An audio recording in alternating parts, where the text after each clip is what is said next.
All right, welcome to this episode of FTK Feature Focus. We have just released FTK 7.6. So what I want to do is touch on some highlights through these release notes, just so you know what has come out. Again, I'm trying to take away any ignorance to the fact that we've released a new version each time and what's in it, so you know what you're getting and you are encouraged to update. One thing I will say before we get started, if you are using FTK standalone or the base FTK, this is your single box install, then feel free to go to the website, download the ISO, and install it. If you are using Lab, Enterprise, or Central, you should really work with our services team to make sure that you update the software correctly. If you're using FTK standalone, then that's not a big deal. I have videos on the channel on how to properly install that to get the most out of it. All right, cool. Now let's see what we got here. We're in the FTK 7.6 release notes. And again, this dropped earlier this week. So I want to start with one of the big things that we've added, and that is support for mobile.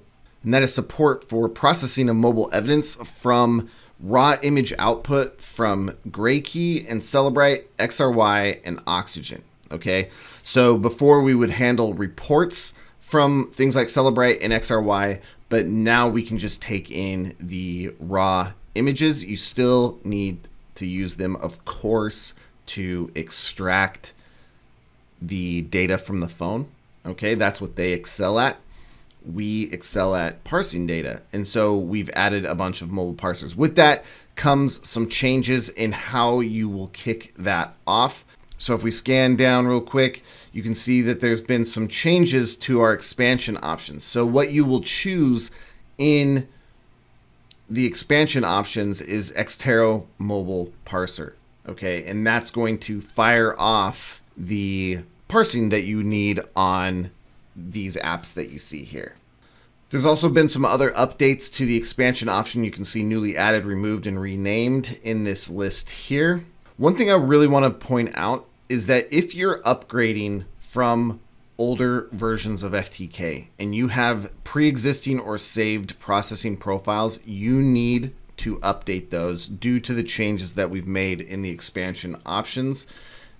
If you don't update, the processing profile will still work that you have, but anything that has been changed will not work. So for example, let me find it right here. If you had a profile that parsed PSTs and we've now changed it to Outlook PST, that wouldn't run. And so you would process your case, you would get in there once it was done and it wouldn't be there. So recommended, go check any saved processing profiles and remake those if necessary. Okay. We also removed the chat application parser from the tools menu inside the case. You can see that in a video that I've made. This is all now within the Xtero Mobile Parser option within expansion options. This is a good change because before you had to process your case to get in to use the tools menu to run the chat application parser. Now you can run these advanced application parsers in pre-processing. You can know, hey, I'm loading this in, I want to run it. Okay, you can see it right there. We now support a little bit more artifacts from Google Chrome. You can see here the web data, the shortcuts, and the network action predictor have been enhanced. Additional analysis is what post-processing is. Additional analysis will be a little quicker because they've optimized what files it will work and what it won't. So additional analysis becomes even more efficient, which makes that working in field mode first workflow, if that's what you like to do, a bit quicker now. So support for that.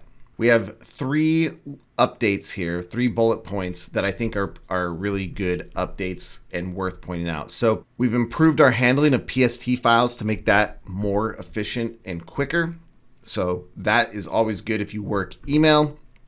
And then the part that I want to pull out of this, of course, better processing for multimedia, that's cool.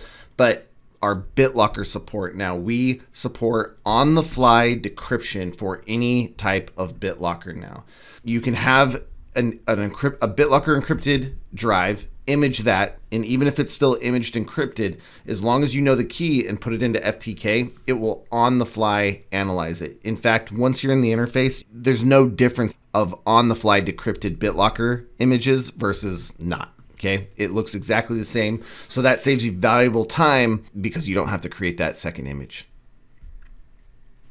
And then we now support split or segmented zip files.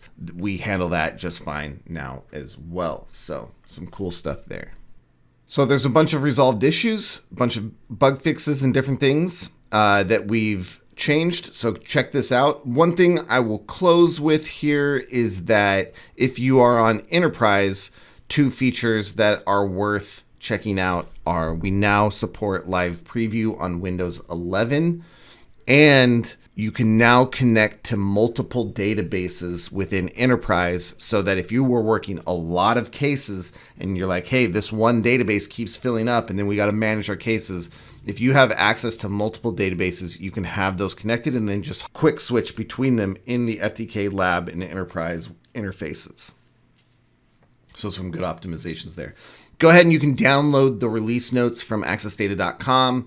And just a heads up on that, the website will be changing over to Xtero's website. We're still just migrating systems over to that. So just be aware that if you do go to accessdata.com and it's not there, hopefully we've set up an auto forward, but you will be forwarded or you will need to go to the Xtero website, of course, because Access Data was purchased by Xtero 2 years ago. It's just that we've slowly been migrating the website over. All right, thanks for watching.